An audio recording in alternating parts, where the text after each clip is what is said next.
let your thumb land, and you get into that position. Your foot is at about the level of the patient's head or where your adjusting hand is.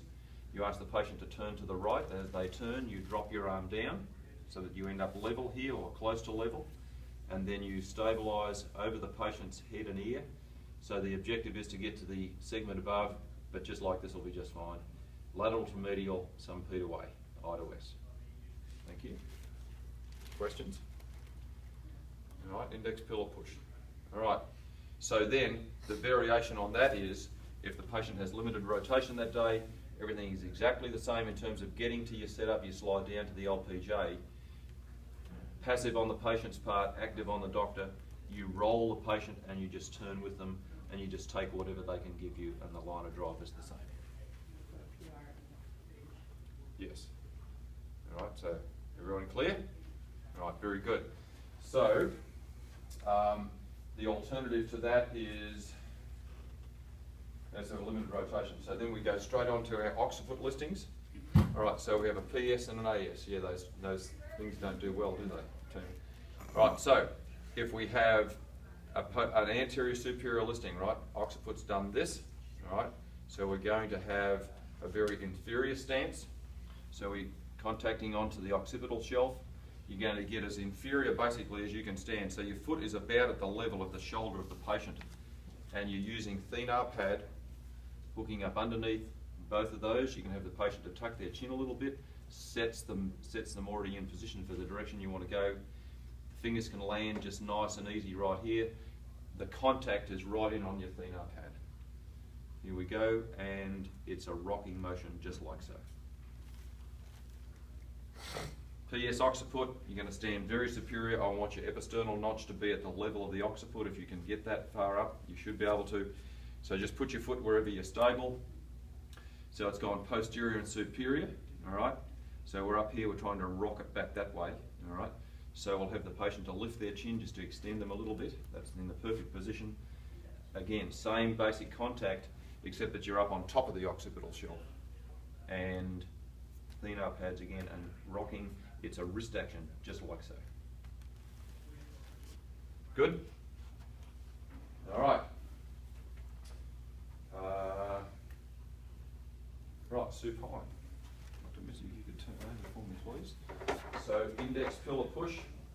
So once again, we'll use C2. Just for the sake of the argument, we'll call it a PL today. All right, so you're going to contact, you find your spinous, you palpate up to the LPJ, all right, on that right side, and you're going to pull from the spinous up to the contact point, okay? So let's get the patient's head in the other hand.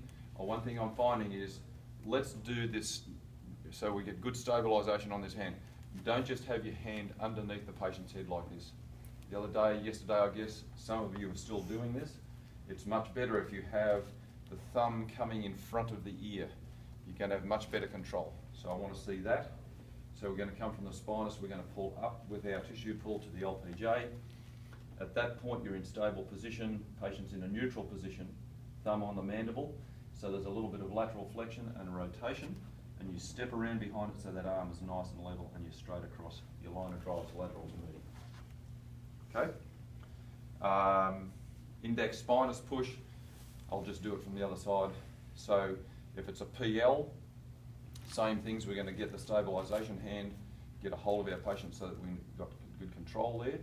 So all we're doing is finding the spinous LPJ, so then you're sliding from LPJ down to the spinous contact and then back to the neutral position. That looks very similar to what we just had. So we're going to laterally flex again, rotate away, and your line of drive is a little bit superior to inferior, because that spinous is coming, you're just driving it around. Okay? Atlas contacts. So TP contact, just remember, try to use that little marble shooter's thumb contact there. So if it's an ASR, same thing. We're going to get the patient's head, have a hold, get them set, find your TP, you come and lock into it just like this. Back to neutral. It's going to cause you to have a little bit of break in your wrist, at least initially. So then it's a little bit of lateral flexion and some rotation. And once you get to that position, that's when you can create the line of drive you're looking for. So it needs to be basically straight through the condyle, okay? And then we talk superior, inferior according to the listing. And then we'll do it from the other side.